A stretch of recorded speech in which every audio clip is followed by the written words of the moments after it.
समुद्र उस शाम बेचैन था। लहरें वाइफेयर जहाज की लकड़ी के पतवार से टकरा रही थीं।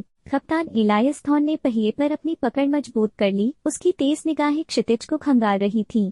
एक अनजान बंदरगाह में मरते हुए नाविक से मिली नक्शा एक अनोखे द्वीप का वादा करता था, जो हमेशा धुंध की चादर में छिपा रहता था। जैसे जैसे जहाज आगे बढ़ा, धुंध इतनी घनी हो गई कि चालक दल अपने हाथ तक नहीं देख पा रहे थे। फिर जैसे ही वह आई थी, वैसे ही अचानक धुंध हट गई और उनके सामने एक द्वीप प्रकट हुआ। ऊंची चट्टानों, घने जंगलों और चांदी की तरह चमकते झरनों से भरा हुआ। हवा में नमक की महक थी और कुछ प्राचीन। जहाज को एक प्राकृतिक खाड़ी में लगाकर कप्तान थॉर्न एक छोटे दल के साथ जंगल में उतरे। जितना वे अंदर बढ़ते गए, उतना ही उन्हें महसूस हुआ कि कोई अनदेखी आंखें उन्हें देख रही हैं। अजीब चिन्ह पेड़ों पर उकेरे गए थे और हवा में एक धीमी गूंज थी, जैसे स्वयं द्वीप जीवित हो। जल्द ही वे खंडहरों तक पहुँचे, जो प्रकृति द्वारा निगल लिए गए थे। पत्थर की संरचनाएं लताओं से ढकी हुई थी और उन पर अज्ञात प्राणियों की नक्काशी थी। एक अजीब सा भय दल के मन में समा गया, लेकिन जिज्ञासा उन्हें आगे ले गई। खंडहरों के केंद्र में एक विशाल पत्थर का द्वार था, जिसकी सतह पर चमकते हुए प्रतीकों की एक सर्पिल आकृति उकेरी गई थी।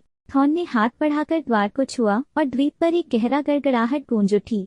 जमीन कांपने लगी और प्रतीकों ने चमकते हुए जंगल को एक भयानक नीली रोशनी में नहला दिया। धुंध प्राकृतिक गति से लौट आई, चारों ओर घूमने लगी। फिर हवा में एक फुसफुसाहट गूंजी, इतनी हल्की कि सुनना मुश्किल था, लेकिन इतनी भारी कि दिल कांप उठे। चले जाओ। चालक दल भाग खड़ा हुआ, लेकिन सभी वापस नहीं आ सके।